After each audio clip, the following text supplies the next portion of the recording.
A'udzubillahi minasyaitonirrajim. Bismillahirrahmanirrahim. Assalamualaikum warahmatullahi wabarakatuh. Linnabiyil Mustafa Rasulillah sallallahu alaihi wasallam wa ila arwahi walidina wa muallimina wa zabil huquqi alaina ajma'in. Al-Fatihah. A'udzubillahi minasyaitonirrajim. Bismillahirrahmanirrahim. Alhamdulillahi Rabbil Alamin. Ar-Rahmanir Rahim. Maliki Yawmiddin. Iyyaka na'budu wa iyyaka nasta'in. Ihdinas siratal mustaqim. Siratal ladzina an'amta 'alaihim ghairil maghdubi 'alaihim waladdallin. Amin. Innal hamdalillah nahmaduhu wa nasta'inuhu wa nastahdihi wa nastaghfiruh wa na'udzu billahi min syururi anfusina wa min sayyiati a'malina. May yahdihillahu fala mudilla lahu wa may yudlilhu fala hadiya lahu. Asyhadu an la ilaha illallah wa asyhadu anna Muhammadan 'abduhu wa rasuluh. Allahumma salli wa sallim ala sayyidina Muhammad wa ala alihi wa ashabihi ajma'in. Subhanaka la ilma lana illa ma 'allamtana innaka antal alimul hakim. Rabbi shrah li sadri wa yassir li amri wa halul 'uqdatam min lisani yafqahu qawli. Allahumma anta rabbi la ilaha illa anta khalaqtani wa ana 'abduka wa ana 'ala ahdika wa wa'dika mastata'tu.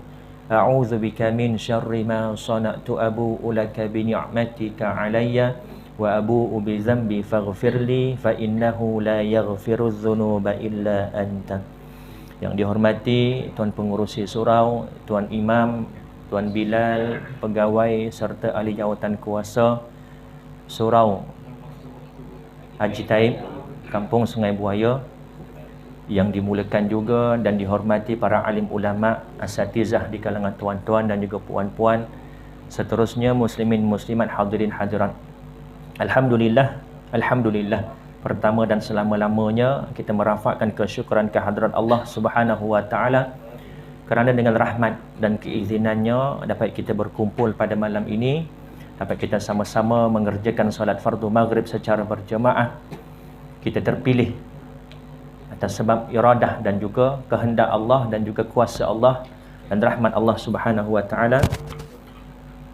Dan mudah-mudahan ianya dikira sebagai amal kebaikan kita ketika kita bertemu dengan Allah Subhanahu wa taala fi yaumil mahsyar nanti, insya-Allah. Tuan-tuan puan-puan yang dirahmati Allah, Allah Subhanahu wa taala berfirman dalam Al-Quran, a'udzubillahi minasyaitonirrajim. Ya ayyuhallazina amanu la ta'kulu amwalakum bainakum bil batil. Wahai orang yang beriman, janganlah kamu memakan harta sesama kamu dengan cara yang batil. Waqala Nabi sallallahu alaihi wasallam, kullu lahmin nabatat min haramin fannaru aula bih. Tiap-tiap daging yang tumbuh dalam badan seseorang itu daripada sumber yang haram, fannaru aula bih, maka nerakalah tempat utamanya. Mudah-mudahan pengajian pembelajaran kita tentang faraid juga termasuk dalam salah satu cara untuk kita mengelak daripada terjerumus dalam perkara memakan harta secara batil. Dan lebih kita takuti lagi kalau kita termakan harta anak yatim, yang tu lebih besar dosanya. Allah Subhanahu wa taala juga berfirman, fas'alu ahla dzikr in kuntum la ta'lamun. Tanyalah kepada yang ahli sekiranya kamu tidak mengetahui. Kalau dalam perkara dunia, saya yakin tuan-tuan pasti akan bertanya kepada yang ahli. Seperti contoh, dalam urusan kenderaan, kereta, motosikal kita rosak, pasti kita akan hantar ke pomen, orang yang tahu dan boleh untuk baiki. Tak boleh kita pandai-pandai buka, tapi nak pasang balik tak pandai. Begitu juga dalam perkara agama. Tak boleh kita suka-suka membuat keputusan menganggap ianya adalah perkara yang ringan, sehingga ianya menyeleweng daripada perintah Allah dan juga Nabi SAW. Jadi kita akan masuk dalam bab hukum berkait tentang faraid, iaitu dalam perkara hukum belajar tentang ilmu faraid dan juga hukum mempraktikkan ataupun mengamalkan ilmu faraid dalam kehidupan kita.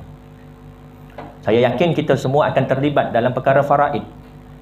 Sama ada kita sebagai orang yang memiliki harta yang mati, atau kita sebagai waris yang mewarisi harta daripada, mungkin dari arwah ayah kita, arwah ibu kita, arwah saudara kita, pakcik dan sebagainya.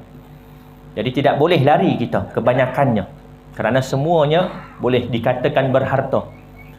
Walaupun hanya sekecil-kecil harta, hukumnya wajib juga difaraidkan. Sekalipun hanya duit 5 sen, sekalipun hanya sebatang pen, sekalipun hanya sepasang baju. Bila mati sahaja seseorang itu, bila miliknya, milikan yang sempurna dari sumber yang haram, maka termasuk dalam tirkah, iaitu harta pusaka. Muslimin muslimat yang dirahmati Allah. Waalaikumsalam. Ya, ada alukan ketua kampung kita, Tok Darus. Yang lepas kita dah bincangkan tentang sejarah pewarisan harta pusaka. Malam ini kita sambung sedikit hujungnya. Cuma secara ringkas kita ulang sedikit tentang sejarah bagaimana pusaka atau pewarisan ini berlaku dan bagaimana caranya sebelum kedatangan Islam. Yang pertama, sebelum kedatangan Islam, cara orang dulu, Arab jahiliyah. Bila kata jahiliyah ni bermakna sebelum kedatangan Islam. Bukan bermakna jahiliyah ni jahil, tak tahu apa-apa, tak. Waktu itu pun dah ada ketamadunan. Ada bangunan, ada urusan jual beli, ada pokok, ada kebun, ada urusan kebun yang besar dan sebagainya. Dari segi kehidupan tu ada. Cuma bila kata jahiliyah ini bermaksud sebelum kedatangan Islam. Mereka membahagikan pusaka iaitu dengan cara nasab. Tetapi cara nasab mereka hanya kepada golongan lelaki yang dewasa di kalangan keluarga mereka. Bagi mereka, golongan perempuan, golongan anak-anak kecil tidak berhak mewarisi pusaka. Ini sebelum kedatangan Islam. Cara orang jahiliyah mewarisi harta pusaka dengan cara nasab, iaitu keturunan. Selain itu, dengan cara sumpah setia dan pertolongan. Dua orang kawan, walaupun tiada pertalian hubungan keluarga, bila ada sumpah setia, aku mati, kau waris. Kau mati, aku waris.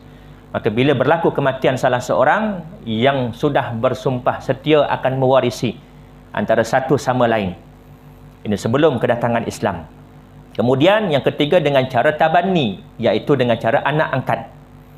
Kita lantik, kita cari orang, cari baby, cari kanak-kanak menjadi anak angkat kita, kemudian kita wariskan harta kita kepada dia. Ini cara sebelum kedatangan Islam. Selepas kedatangan Islam, hukum faraid pula akan berubah, tetapi tidak berubah secara total.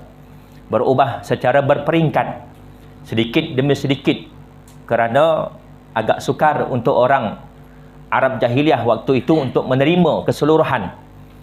Maka berlakunya peringkat demi peringkat tentang hukum pembahagian pusaka selepas kedatangan Islam. Yang pertama, masih lagi ada kaedah sumpah setia. Kemudian yang dilakukan pada zaman jahiliyah itu masih lagi dikekalkan. Dan Islam pada ketika itu dah datang dan masih lagi membenarkan kaedah itu. Kemudian yang kedua, iaitu dengan cara melalui persaudaraan dua orang saudara daripada kaum Ansar dan Muhajirin, walaupun tiada hubungan persaudaraan. Kerana selepas penghijrahan baginda Nabi SAW bersama dengan umat Islam dari kota Mekah ke Yathrib, iaitu kota Madinah, maka mereka berjanji setia saling mewarisi antara kaum Muhajirin dan Ansar, walaupun tiada hubungan persaudaraan, walaupun tiada hubungan nasab. Ini cara yang kedua. Kemudian cara yang ketiga, iaitu dengan Malam ini kita sambung. Seterusnya hukum pewarisan pada peringkat kedua diganti dengan wasiat wajibah. Wasiat wajibah, wasiat yang wajib dilakukan. Dalam ayat Al-Quran Allah Subhanahu wa taala berfirman, a'udzubillahi minasyaitonir rajim, kutiba alaikum idza hadara ahadakumul mautu in taraka khairanil wasiyah lil walidaini wal aqrabin bil ma'ruf haqqan 'alal muttaqin. Dalam surah Al-Baqarah ayat 180 yang bermaksud kamu diwajibkan. Ketika turun ayat ini, hukum wasiat pada ketika ini adalah wajib. Sekarang hukum wajib wasiat tadi dimansuhkan. Tidak menjadi wajib lagi, tetapi menjadi sunat hukum kita berwasiat. Sebelum turunnya ayat Al-Quran berkait tentang faraid, ketetapan yang jelas dari Allah Subhanahu wa taala, ayah berapa, ibu berapa, pasangan berapa, suami isteri, anak-anak berapa, sebelum itu perintah supaya wasiat wajibah. Apa kata Allah? Kamu diwajibkan apabila seseorang daripada kamu hampir mati, jika dia ada meninggalkan harta, hendaklah dia membuat wasiat untuk ibu bapa dan kaum kerabat dengan cara yang baik, yakni menurut peraturan agama, sebagai suatu kewajipan atas orang-orang yang bertakwa. Ayat ini dah dimansuhkan. Walau bagaimanapun masih ada orang yang tak faham atau buat-buat tak faham. Masih lagi menggunakan hukum daripada ayat ini, mengatakan boleh wasiat kepada ahli keluarga, boleh wasiat kepada ibu bapa berdasarkan pada ayat ini. Sedangkan ayat ini telah pun dimansuhkan, dihazafkan. Peringkat yang keempat, pada peringkat terakhir ini, hukum wasiat wajibah ditukar dengan hukum faraid. Bila turun ayat tentang faraid, maka hukum wasiat wajibat tadi dimansuhkan, tidak ada lagi. Bahkan Nabi SAW melarang, la wasiyata liwarithin, tidak ada lagi wasiat kepada ahli waris. Bila kata ahli waris, termasuk ibu bapa, termasuk anak-anak, termasuk kaum kerabat. Nanti kita akan masuk dalam satu bab ahli waris, yang mana terdiri daripada kalangan lelaki 15 orang dan daripada perempuan 10 orang. Kita akan perincikan satu persatu berapa bahagian mereka, berapa keadaan mereka, ketika mana mereka dapat sekian-sekian. Pada peringkat terakhir ini, hukum wasiat wajibah ditukarkan dengan hukum faraid selepas turunnya ayat yang ke-11 di dalam surah An-Nisa.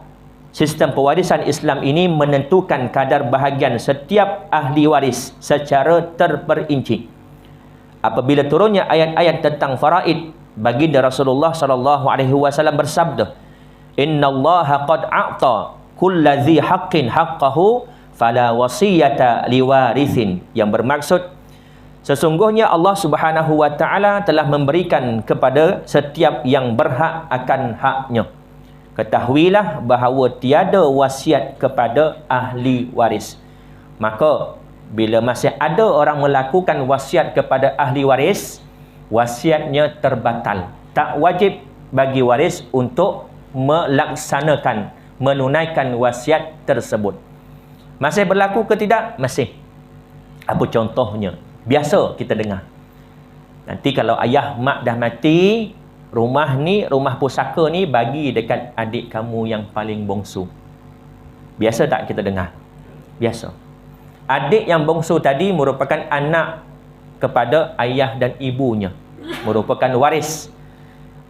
Maka hukum berwasiat tersebut tidak wajib dilaksanakan oleh waris. Jadi kita akan masuk dalam bab wasiat secara terperinci. Apa syarat-syarat sah wasiat? Antaranya bukan kepada ahli waris, kemudian tidak melebihi daripada 1/3 daripada harta si mati selepas ditolak hutang si mati, selepas ditolak wasiat jika ada. Maka bila kira-kira wasiat yang dibuat itu kurang daripada 1/3 baki harta yang tinggal, selepas tolak pengurusan jenazah, selepas tolak hutang dengan Allah, selepas tolak hutang dengan manusia, contoh ada baki lagi 3 juta. Contoh, Dia wasiat, nilai wasiat harta yang diwasiatkan tu 1 juta lepas syaratnya. Andai misal kata wasiatnya melebihi 1/3, harta yang ada 3 juta, yang diwasiatkan 2 juta, maka kata ulama ambil yang maksimum 1/3 sahaja. Selebihnya tidak wajib bagi waris untuk melaksanakan. Kalau misal kata waris nak laksana juga, kadang-kadang kita faham ini permintaan ibu bapa. Walaupun kalau kita tak tunaikan, tidak timbul isu anak derhaka, tidak timbul isu dosa, tetapi kita rasa macam tak sedap. Ini perintah, ini wasiat mak ayah, nak juga tunaikan. Boleh dengan syarat. Syaratnya apa? Antaranya kena maklumkan kepada ahli waris yang sepatutnya bahagian mereka itu dapat lebih, tetapi diambil sedikit untuk melaksanakan wasiat yang melebihi daripada 1/3 tadi. Kalau misal kata ahli waris yang berhak mendapat tak bersetuju, dia kata aku tak setuju, bahagian aku ini diambil untuk lunaskan wasiat arwah ayah yang lebih daripada 1/3, maka yang lain wajib bagi hak dia mengikut kiraan faraid. Ini syarat yang pertama, kena tahu dan maklum kepada ahli waris. Kemudian bila dah tahu bahagian mereka setiapnya berapa mengikut faraid, kena ada redha di kalangan mereka untuk menyerahkan hak mereka diberikan kepada individu atau pihak yang diwasiatkan, yang mana lebih daripada nilaian 1/3. Ya. Boleh. Ada dimensi daripada orang kawan nama. Aha. Dia nak tanya, Assalamualaikum Ustaz. Waalaikumsalam. 4 orang adik-beradik. 4 orang adik-beradik. 3 lelaki dan seorang perempuan. Ditakdirkan Allah salah seorang daripada adik-beradik lelaki kami telah meninggal dunia. Dengan meninggalkan seorang baru dan 2 orang anak. Seorang lelaki dan seorang perempuan. Panjangnya Ustaz. Semasa adik saya meninggal, ayah dan ibu kami masih hidup. Jadi sebelum ayah kami meninggal dunia, ayah dan ibu kami ada membuat hibah ketika Suruhanjaya Sumpah untuk membagikan peninggalan tanah ladang sawitnya sama rata, termasuk untuk adik yang telah meninggal dunia dengan menamakan bahagian itu kepada nama cucunya, iaitu anak lelaki kepada si mati. Jadi saya ingin bertanya macam mana dengan situasi ini. Sekarang ni ibu kami masih hidup lagi dan hasil daripada sawit itu kami serahkan semuanya kepada ibu kami selagi ibu kami masih hayat. Assalamualaikum warahmatullahi wabarakatuh. Okey Ji, saya nak minta detail daripada awal balik. Sebab soalannya panjang. Okey. Yang meninggal lelaki ke perempuan? Yang meninggal Lelaki. Biasa lelaki saya ambil simbol petak. Perempuan bulat. Ada berapa orang isteri? 1 orang isteri. Okey, anaknya berapa orang? Ada 4 orang anak. Anak si mati. 2 orang. 1 perempuan, 1 lelaki. Yang bertanya ni anak. Kemudian isu dia bila ayahnya meninggal dunia, yang ada tinggal ibu. Kemudian seorang anak perempuan dan seorang anak lelaki. Okey, kemudian kemudian seterusnya ini yang tadi ayahnya masih hidup lagi atau ayah si mati itu tadi? Ayah yang ini tadi? Ayah dengan ibu si mati sebelum ayah meninggal tu. Anaknya dah meninggal tadi. Ayah itu masih ada lagi. Okey, maknanya sebelum ayah ni mati, anak ni mati dulu. Ya, betul. Okey. Bawah dia ada tak anak? Bawah dia. Anak lelaki yang mati tadi. Ada. Berapa orang anaknya? Lelaki 1, perempuan 1. Yang tadi ni berapa orang? Dekat sini ada lagi tak? Maksudnya dekat adik-beradik anak yang mati ni. Saya dengar dia 4 adik-beradik tadi. Ya. Bermakna ada berapa lelaki, berapa perempuan? Yang perempuan yang 4 tu? 1 perempuan, 2 lelaki. 1 perempuan, 2 lelaki. 3 lelaki ya. 1 perempuan, 3 lelaki.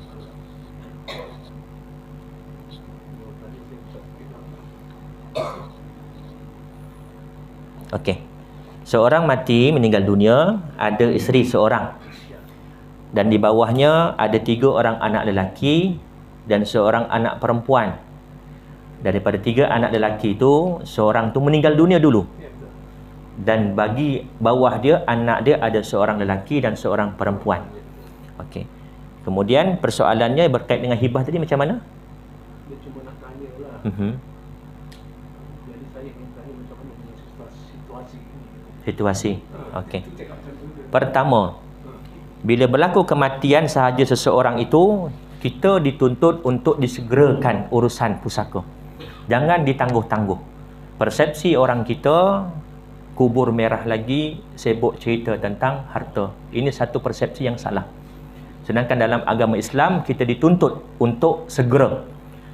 Bukan bermakna segera tu kumpulkan geran tanah, kumpulkan geran kereta, bukan tu maksud faraid. Tetapi penentuan hak kepada ahli waris.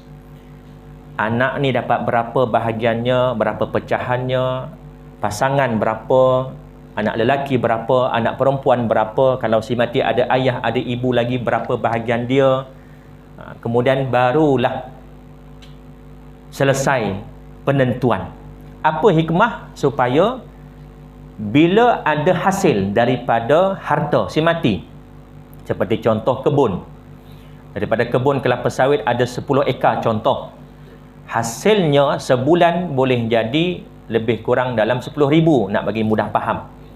Daripada 10,000 tadi, kita dah tahu bahagian isteri si mati berapa bahagian dia, bahagian anak lelaki berapa bahagiannya, bahagian anak perempuan berapa setiap seorang dapat. Sebab kita dah tahu bahagian mereka selepas sahaja kematian. Sebab tempoh nak bertukar nama daripada geran asal kepada nama yang baru selepas kematian tu mengambil masa. Bukan hari ni kita submit dekat pejabat daerah, seminggu terus tukar nama, tak. Makan bulan, kadang 6 bulan, kadang lebih daripada tu, bertahun baru selesai. Jadi dalam tempoh tersebut, ada tak hasil daripada harta? Ada.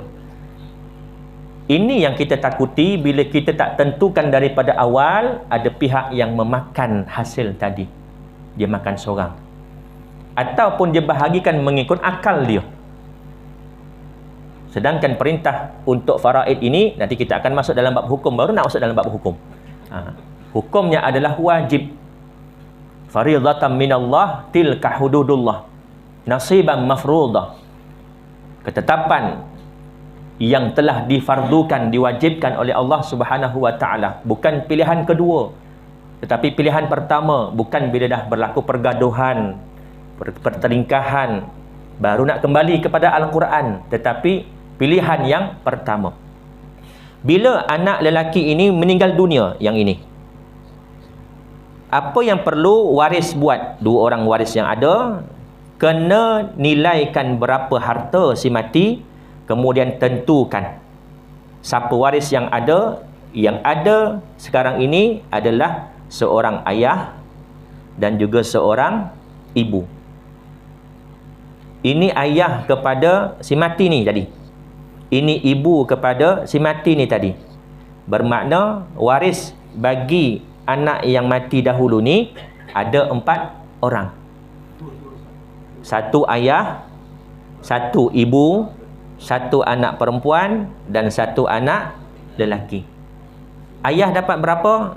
Walaupun perbahasan jauh lagi, tapi nak bagi nampak gambaran. Ayah dapat 1/6. Sebab si mati ada anak.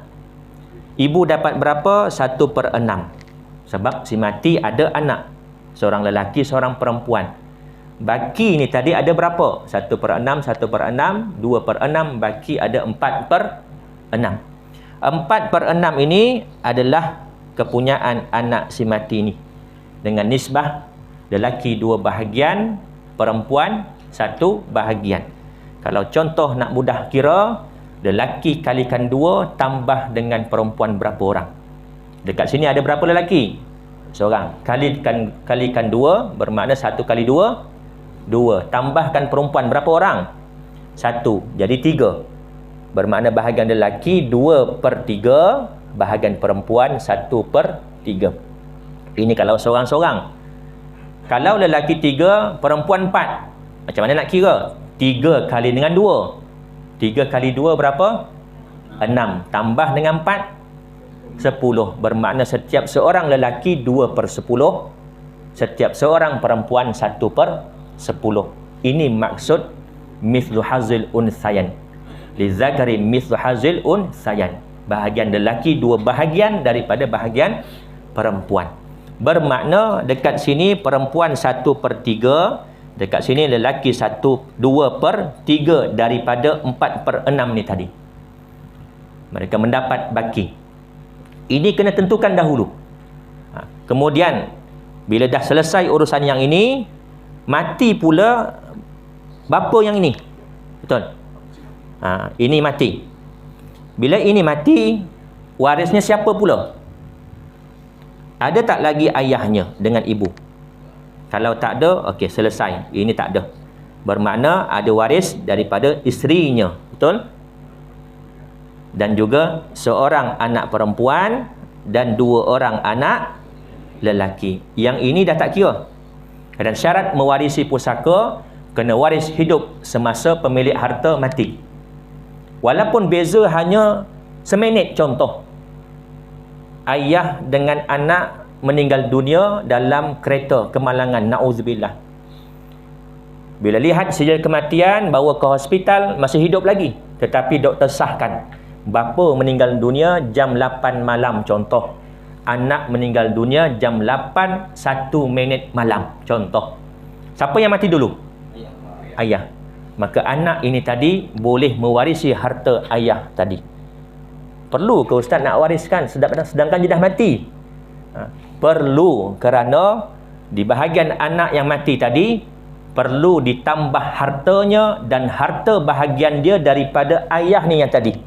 Kemudian dibahagikan kepada waris anak yang mati ni pula. Kalau misal kata dua-dua mati serentak, tak tahu, nak pastikan siapa yang mati dulu. Contoh, naik kereta, na'udzubillah, masuk dalam sungai. Dua-dua lemas. Tak ada saksi siapa yang mati dulu. Kalau contoh anaknya keluar dulu, bapanya kat bawah, ini cerita sajalah, na'udzubillah. Tak timbul-timbul, bermakna ayah mati dulu. Kemudian anak ni tadi nak selamatkan ayahnya, berenang ke dalam, tak timbul-timbul pula. Bermakna kita nampak dekat situ siapa mati dulu? Ayah mati dulu. Kalau misal kata dua-dua mati serentak, tak tahu dan tak ada saksi, bermakna salah seorang tidak mewarisi antara satu sama yang lain. Tetapi kalau ada perbezaan kematian, terutamanya yang telah disahkan oleh pihak hospital dan sebagainya, maka yang kendian mati boleh mewarisi harta daripada orang yang mati lebih awal. Sekiranya ada hubunganlah, dia ada waris, dia sebagai waris. Okay, dalam keadaan ini, bila ayah ini mati, yang ada cuma isteri. Yang tadi dah selesai ya. Yang bahagian untuk anak-anak ni tadi dah selesai. Sekarang ini kita cerita tentang, saya padamlah nak bagi nampak.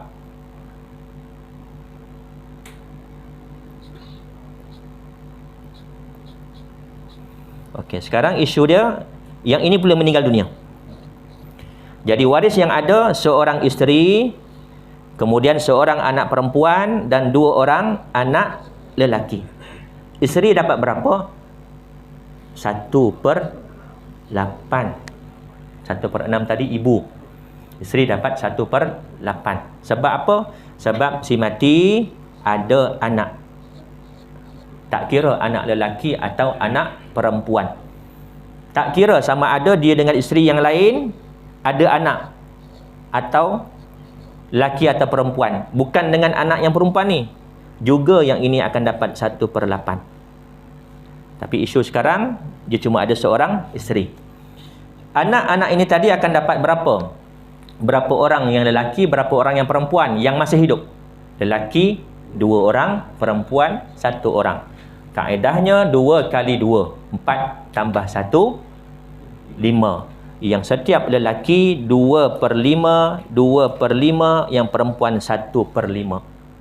Contoh, ada 8 juta.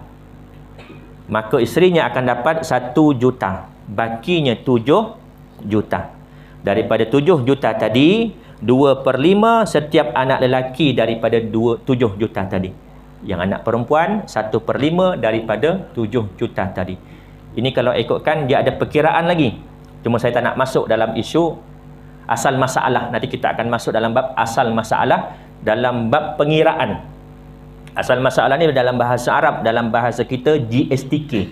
Gandaan sepunya terkecil. Kalau matematik sekolah rendah kita belajar gandaan sepunya terkecil. 1/2 dengan 1/8. Berapa gandaan sepunya terkecil? 8. Bermakna 1/8 yang ini akan jadi berapa? 1/2 kali 4, 4/8. Sebab nak jadi bawahnya sama. Sekarang ni bawahnya tak sama. 2/5, 2/5, 1/5, tiba-tiba ada 7 juta. Jadi kalau sekarang mudah, kita ada kalkulator. Ambil sahaja kalkulator, 2/5 2 kali 7 juta bahagi dengan 5. Dapatlah untuk seorang anak lelaki ni. Kemudian yang sama juga kita kira 2 kali dengan 7 juta bahagi dengan 5. Dapat bahagian untuk anak lelaki. Yang anak perempuan 1 kali 7 juta bahagi dengan 5.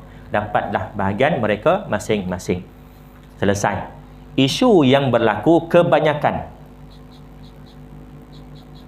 bila tak diuruskan dengan segera, maka berlaku munasahat. Apa makna munasahat? Kematian bertingkat. Macam isu ni tadi, sepatutnya kalau dah dibahagikan siap-siap kepada cucu ni tadi, maka tak timbul lagi harta yang berbaki. Tadi ada seorang lelaki dan seorang perempuan. Kalau misal kata tak diuruskan awal, macam sekarang ni yang mati anak, jadi tak timbul masalah. Kalau misal kata yang mati ayah dulu tadi, kemudian tak diuruskan, kemudian mati pula anak yang ini yang banyak berlaku. Atuk meninggal dunia, dah bertahun-tahun tak diuruskan pusakanya. Anak yang sepatutnya dapat ada bahagian dia bila ayah atuk ni tadi mati, tetapi mati juga sebulan lepas tu. Kemudian anaknya pula contoh mati pula 2 tahun lepas tu. Tanah masih lagi nama arwah atuk, tetapi dah berlapis-lapis. Ini masalah yang sering timbul di kalangan masyarakat kita. Dalam bahasa Arab istilahnya munasahat, kematian bertingkat-tingkat. Bila berlaku macam tu, caranya macam mana? Kena kira balik daripada awal. Atuk yang mati tadi mula-mula tahun 1920 contoh. Siapa waris yang ada masa tu? Nak mengenal pasti waris tu. Kalau kita nak melibatkan dengan pihak pejabat daerah, pejabat tanah, mereka nak minta saksi. Siapa saksi yang mengatakan dia masih ada pada ketika itu? Agak-agak senang tak nak buat urusan. Sebab itu aset umat Islam yang dibekukan 2 tahun lepas 80 something bilion, 80 lebih bilion.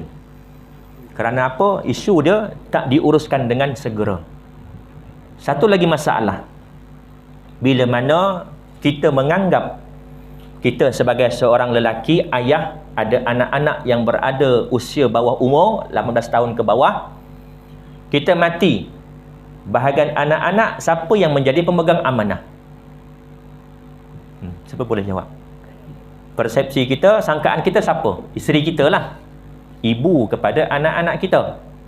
Tetapi dari segi undang-undang enactment, undang-undang keluarga, isteri atau ibu kepada anak ini tadi tidak menjadi pemegang amanah secara automatik. Tidak, bukan. Bermakna siapa yang menjadi pemegang amanah?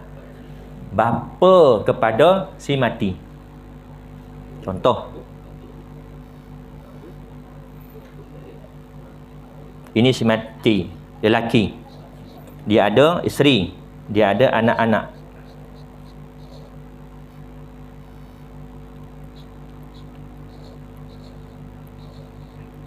Dua lelaki, dua perempuan. Bila lelaki ni mati, anak ni kesemuanya berusia kurang 18 tahun. Dari sudut fiqh, bila usia waris sampai tempoh akil dan juga baligh, maka dia berhak untuk menentukan bahagian dia. Ini dari sudut fiqh. Tetapi undang-undang kita di Malaysia, kena berusia 18 tahun ke atas, cukup umur, baru boleh dia mengambil hak dia. Kalau misal kata bawah umur, walaupun dah cukup baligh, cukup akal, masih belum lagi pindah milik ke ataupun menggunakan harta yang diwarisi oleh bapa ni tadi. Meninggal dunia, yang akan menjadi, kita panggil pemegang amanah adalah bapa kepada si mati, iaitu atuk kepada anak-anak ni tadi. Kalau atuk ni amanah, alhamdulillah. Kalau atuk ni tak amanah, na'udzubillah, makan harta anak yatim, walaupun cucunya sendiri. Jangan main-main dalam harta. Ini kalau ada. Kalau atuk ni tak ada, bapa kepada si mati ni tak ada, dia tak berpindah kepada pakcik, tak berpindah kepada isteri, dia akan pergi kepada mana? Amanah Raya Berhad, ARB singkatannya. Macam mana nak tuntut? Tunggu anak-anak ni usia 18 tahun, barulah boleh tuntut di Amanah Raya Berhad. Tuan-tuan, puan-puan, bayangkan kalau isteri ni tadi tidak bekerja. Kalaulah mati, suaminya tadi mati, isteri ni dapat berapa? 1/8. Kalau ada 8,000, isteri cuma ada 1,000 sahaja. Anak-anak kebanyakan usia sekolah rendah lagi. Contoh, kita ambil usia paling tinggi 12 tahun. Nak sampai umur 18 tahun, 6 tahun. Macam mana isteri ni nak survive, nak hidup dengan ada dekat tangan, contoh tadi 1,000 untuk membesarkan anak-anak ni tadi. Jadi kita, bila kita dah tahu situasi, apa tindakan kita? Rancang harta kita. Ya, Baitul Mal, bezanya Baitul Mal ni memang tak ada waris lagi. Bermakna memang dah tak ada waris lagi dah, baru kembali kepada Baitul Mal. Amanah Raya ada waris, tetapi belum cukup umur. Yang jadi pemegang amanah adalah amanah, namanya pun amanah, Amanah Raya Berhad. Dia pegang aset itu tadi sehingga anak-anak ini usia 18 tahun ke atas baru boleh tuntut. Yang tadi Baitul Mal, bila mana waris dah tak ada, yang ada cuma perempuan, lelaki tak ada. Bila tengok-tengok yang lelaki, anak lelaki tak ada, cucu lelaki tak ada, ayah tak ada, pakcik tak ada, anak angkat bukan waris. Nanti kita akan masuk. Bermakna tak ada waris lelaki langsung, dia akan kembali kepada Baitul Mal. Beza antara Baitul Mal dengan Amanah Raya Berhad, isunya pun berbeza.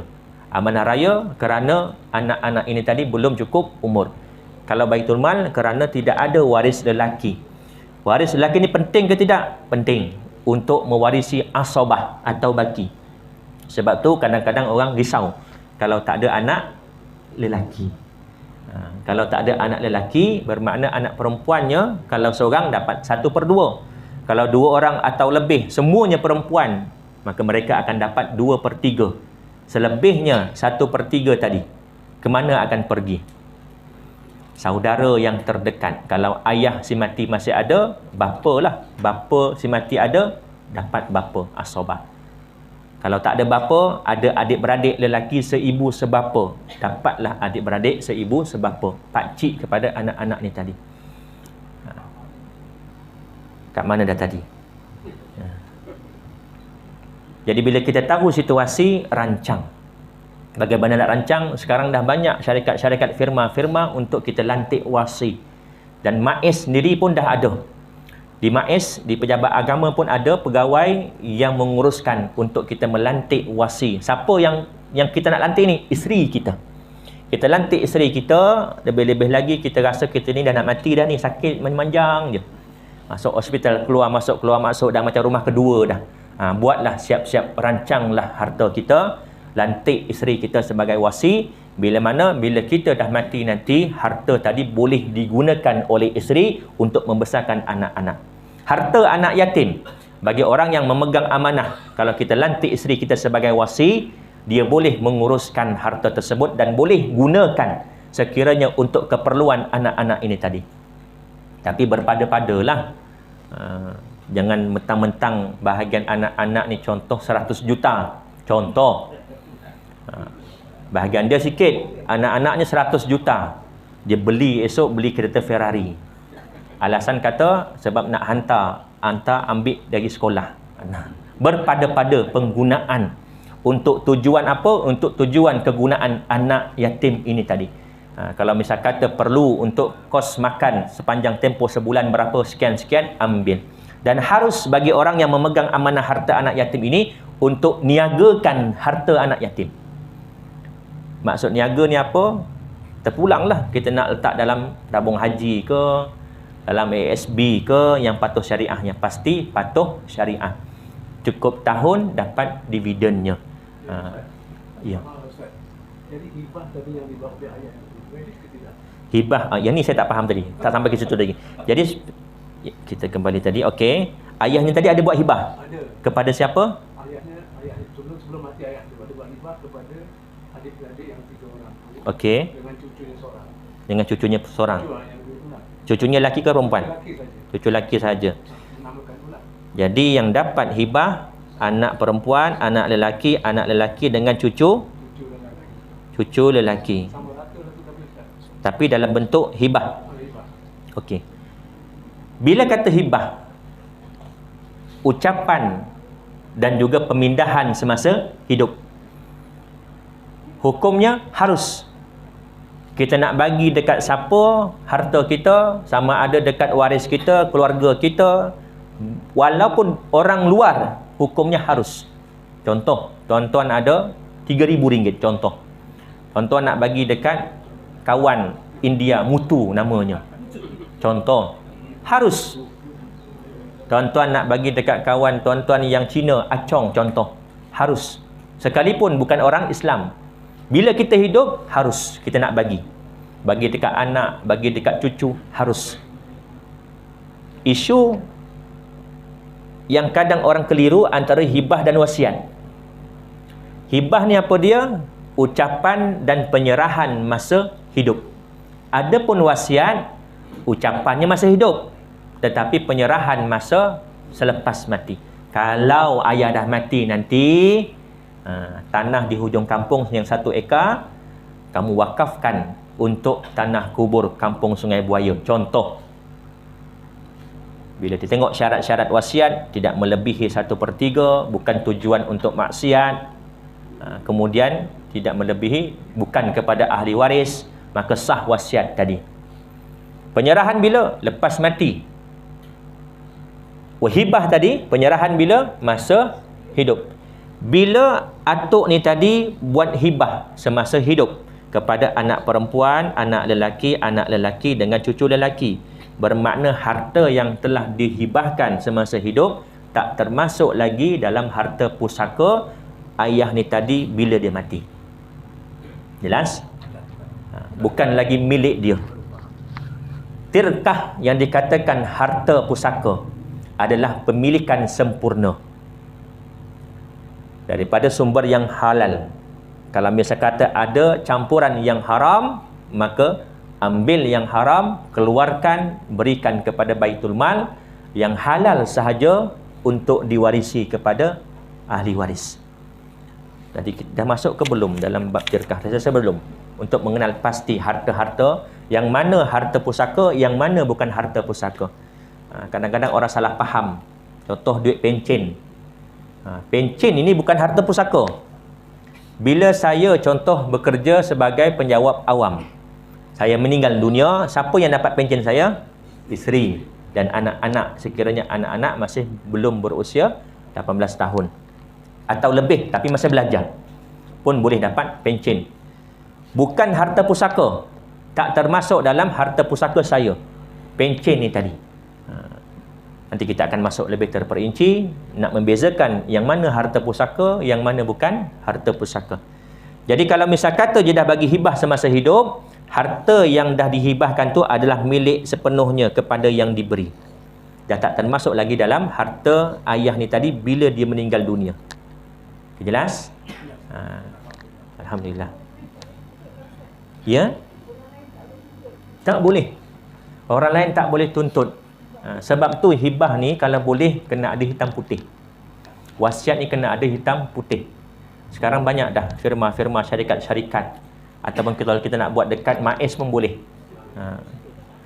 Syarikat mahal betul, saya faham. Sebab saya pun ejen. Saya ejen, tapi saya tak pernah cari orang, dan seorang pun saya tak pernah ada klien. Cuma saya nak tahu proses macam mana. Saya nak tahu proses macam mana orang buat hibah, macam mana orang buat wasiat. Bila kita tak masuk, kita tak tahu. Jadi bila saya jadi ejen, oh macam ni caranya. Tapi saya tak pernah iklankan saya sebagai ejen, dan tak pernah ada seorang pun klien saya. Kalau ada yang minta, saya pas kat kawan. Termasuk yang MAIS pun saya juga. Saya dua. Satu syarikat swasta dan juga dengan MAIS. Tapi saya tak pernah ambil orang untuk menguruskan. Sebabnya sibuk sebenarnya. Tak ada masa nak nguruskan. Nak buat tu leceh. Kena buat temu janji, kena buat perjumpaan, panggil waris semua, dan ada setengah-setengah pihak tu siap rakam lagi ucapan dia, mengatakan dia buat wasiat sekian-sekian, harta sekian-sekian kepada sekian-sekian-sekian. Jadi kalau boleh ada hitam putih, supaya akan datang tidak ada timbul orang cabar balik, waris-waris yang cabar balik. Ini berlaku depan mata saya di satu tempat, saya dah nak sebut tempat mana. Arwah ayahnya dah wakafkan tanah sebahagiannya untuk pembinaan surau. Dan surau pun dah dibina. Bertahun-tahun jemaah situ dah solat di surau tersebut. Cuma salah atau silapnya tak diwartakan tanah tadi kepada Perbadanan Wakaf Selangor. Bila meninggal dunia, tanah tadi bergeran. Nama si mati akan pergi kepada waris anak-anak. Anak-anak ni pun apa lagi? Yang faham alhamdulillah, yang tak faham, inilah peluang aku. Dia tuntut. Dia tuntut. Dari segi undang-undang dia menang. Terakhir bagaimana caranya? Jemaah kolek duit, tebus balik harta tadi, sebab dah dibina surau. Dah bertahun-tahun orang solat dekat situ, tapi jenis anak yang na'udzubillah. Sebab duit ni, harta ni, hati-hati tuan-tuan, boleh kelabu mata. Boleh kelabu mata. Waktu mak ayah ada, kita hidup harmoni. Tapi bila mak ayah tak ada, adik-beradik bercakaran hanya kerana harta. Bergaduh, tak bertegur sapa. Bertahun-tahun tak jumpa hanya kerana tak puas hati tentang pembahagian pusaka. Jadi bab harta ni, hati-hati. Sebab tu, kaedah asal harta ni milik siapa sebenarnya? Milik Allah. Jangankan harta, badan kita juga milik Allah. Inna lillahi wa inna ilaihi raji'un. Semuanya milik Allah. Dan kepada Allah akan dikembalikan. Bila kita mati, harta yang kita dapat ini pinjaman. Bila kata pinjam, akhirat nanti Allah tanya balik. Sebab tu tak berganjak kaki kita di akhirat nanti di padang mahsyar, melainkan akan ditanya 4 soalan. Salah satunya berkait tentang harta kita. Dari mana kita dapat dan ke mana kita belanjakan. Berkait tentang anggota kita. Anggota yang 7 ni, mata, telinga, mulut, tangan, kaki, perut, kemaluan. Sebab pinjaman. Kalau Allah bagi, Allah tak tanya. Kita ada duit 100 bagi kat kawan. Terpulang kat dia nak beli apa? Dia nak buat apa? Tapi kalau kita bagi pinjam ni motor, pinjam ya, jangan buat harta. Bawa-bawa, accident, kita ada hak tuntut balik. Sebab pinjam. Begitu juga anggota kita, Allah bagi pinjam, akhirat Allah tanya balik. Harta kita, Allah bagi pinjam, akhirat Allah tanya balik. Wa may ya'mal mithqala dzarratin khairan yarah wa may ya'mal mithqala dzarratin syarran yarah. Walaupun sebesar zarah, Allah akan tanya balik. Sebab apa? Pinjam. Bila kita mati, harta yang kita miliki ni kembali kepada siapa? Allah balik. Cuma kita tak nampak lah. Kereta tu tiba-tiba pum hilang. Hakikatnya pemilikan kembali kepada Allah balik. Rumah tak nampak lah, tiba-tiba pum hilang. Gaib. Kemudian tiba-tiba ada kat rumah anaknya pula. Sebab tak nampak lah macam tu. Tetapi hakikatnya pemilikan harta tadi kembali kepada Allah. Dan bagaimana Allah nak kembalikan kepada ahli waris? Dengan cara faraid. Dengan cara pembahagian pusaka. Ya. Boleh. Betul lah kan. Orang tu semasa hidup dia tidak dihibah pada anak-anak. Ya. Lepas tu meninggal itu gabungan menjadi farid itu macam mana Ustaz? Anak-anak pun kena faham. Sekarang yang banyak berlaku kecelaruan dalam masyarakat kita, satu je sebab utama dia sebab apa? Ilmu. Bila kita tak faham, kita mula menyangka pandangan aku lebih betul, mengikut akal dan nafsu. Tapi kalau orang yang faham, saya yakin bila kita faham tentang konsep faraid ini, walau tak setuju macam mana pun, pasti kita akan akur. Saya rasa memang ada yang tak puas hati, lagi-lagi perempuan. Sebab bahagian perempuan sikit, walaupun dia rasa tak puas hati, tapi tak sampai terucap, kerana faham yang ini adalah ketentuan Allah, yang ini adalah kewajipan yang waris kena buat. Tetapi bila tak faham, yang itu yang berlaku pertikaian, pergaduhan. Masing-masing kata, aku yang jaga arwah mak 10 tahun aku jaga, makan minumnya aku tanggung, berak ceboknya aku yang cebok, bila mak mati aku dapat sikit, korang dapat lagi banyak.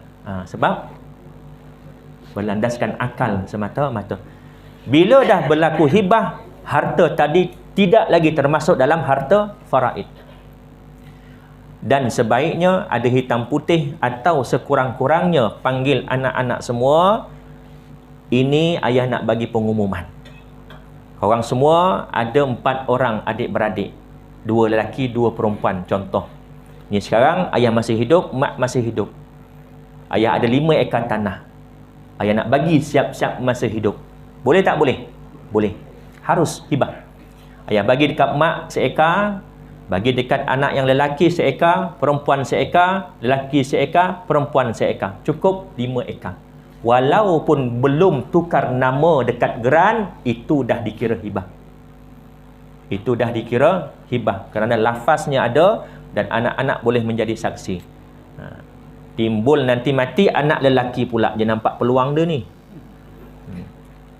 Memang ayah ada cakap, tapi belum tukar nama kat geran. Itu poin dia.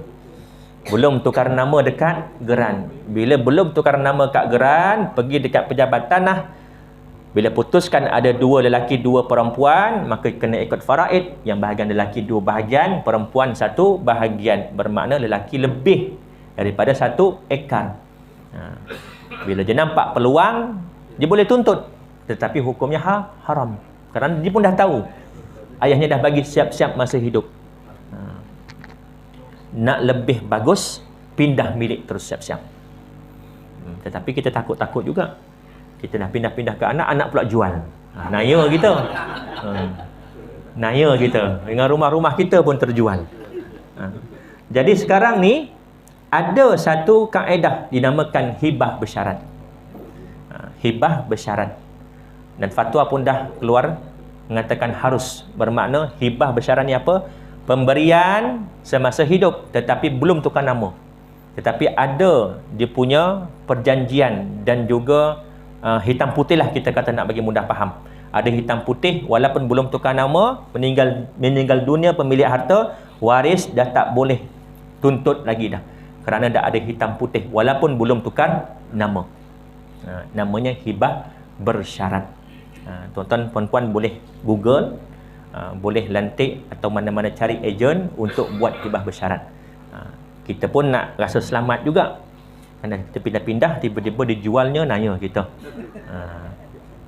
Saya lagi suka kalau ada yang nak tanya, terus angkat tangan. Sebab perbincangan kita semakin lama semakin berat. Kita belum masuk lagi dalam bab ahli waris. Bila ahli waris nanti lagi tuan-tuan pening.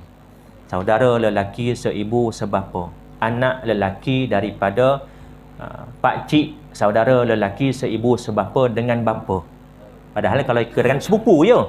Tapi istilah bahasa tadi nak merujuk kepada memang tu orangnya. Kita, persepsi kita, kita sepupu, semua anak daripada pakcik makcik kita panggil sepupu. Tetapi yang dikatakan sepupu yang menjadi waris adalah anak lelaki daripada pakcik sebelah bapa kita. Kita ada bapa kita ada abang atau adik lelaki, anaknya baru dikatakan waris, sepupu tadi. Begitu juga kita panggil cucu. Cucu kita daripada anak lelaki, anak perempuan kita panggil cucu. Sama je cucu. Tetapi yang dikatakan waris dalam faraid adalah cucu daripada sebelah anak lelaki.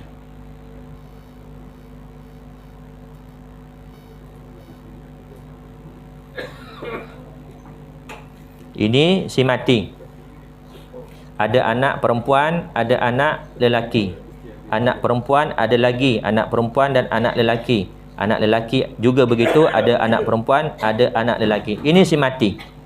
Ini anak jadi ahli waris, betul. Yang dikatakan cucu, yang ini cucu daripada anak lelaki. Kita yang ni pun kita panggil cucu, betul tak?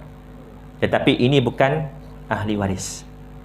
Ini bukan ahli waris. Yang dikatakan cucu adalah daripada jalur anak lelaki. Nanti kita akan masuk 9 suku dah.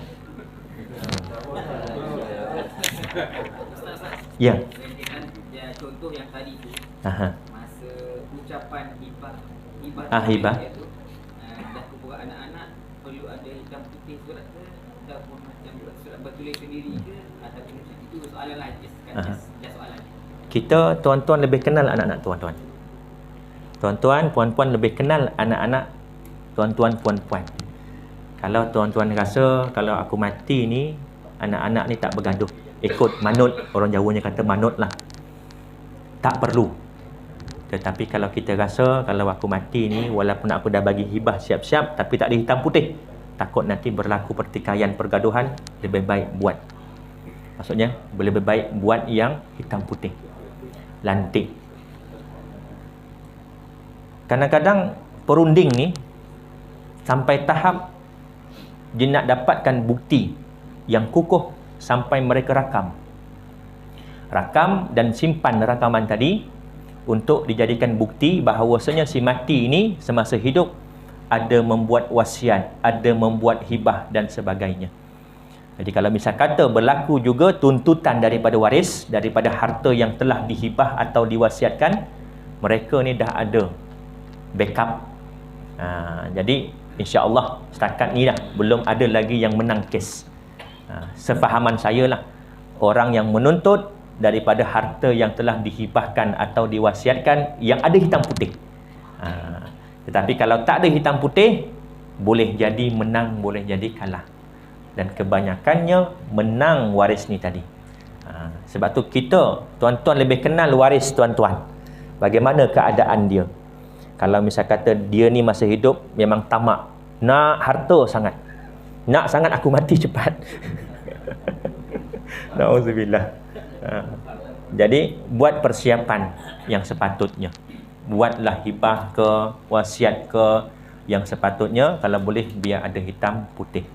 Hitam putih tu kena lantik. Lah. Sama ada. Bukan contoh saya bapak, saya yang type sendiri, saya sign, bukan ada tu. Dia tak valid. Yang tu tak valid. Contoh itu contoh lah. Bila kata hitam putih ni, dia kena ada perunding. Istilahnya panggil perunding lah.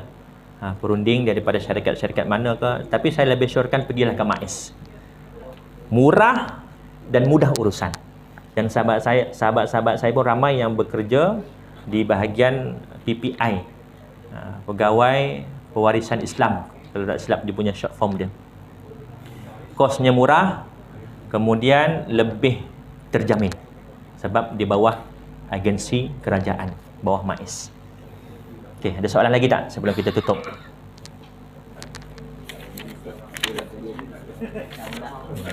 Kalau tak ada, insya-Allah akan datang kita masuk dalam bab hukum faraid. Hukum ni ada dua. Hukum belajar dan hukum mempraktikkan. Hukum belajar saya masuk sedikit lah, supaya bulan depan lebih ramai lagi datang. Hukum belajar fardu kifayah. Sebahagian buat, yang lain tak payah. Itu kefahaman kita masa sekolah rendah dululah. Ustaz kata macam tu, fardu kifayah, sebahagian buat, yang lain tak payah. Maksud fardu kifayah apa? Asalnya semua fardu, kepada semua orang menjadi wajib. Tetapi bila ada sebahagian yang buat, maka selebihnya gugur kewajipan, gugur kefarduan. Itu maksud fardu kifayah. Bila sebahagian dah buat, yang lain tak wajib lagi dah. Tetapi kalau yang lain nak belajar juga, jadi hukum sunat.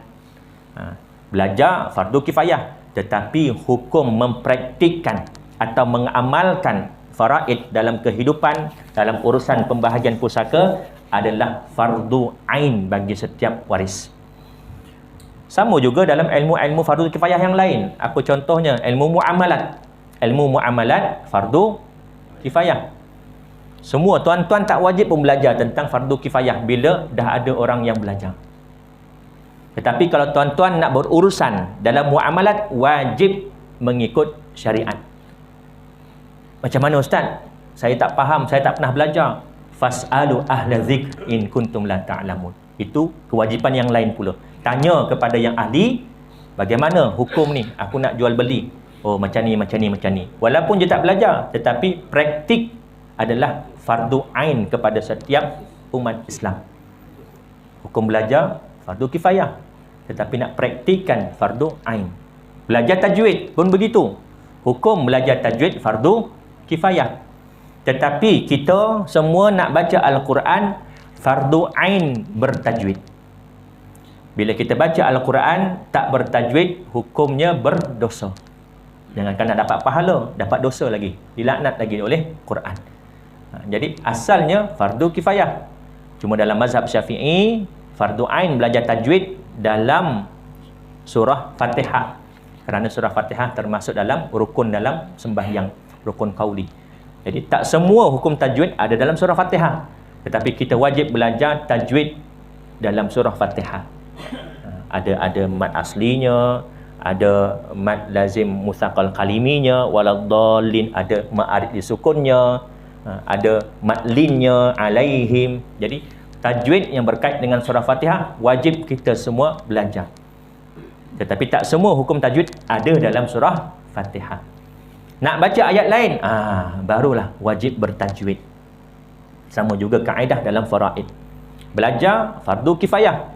Tetapi bila berlaku kematian, kita sebagai waris wajib mengikut faraid.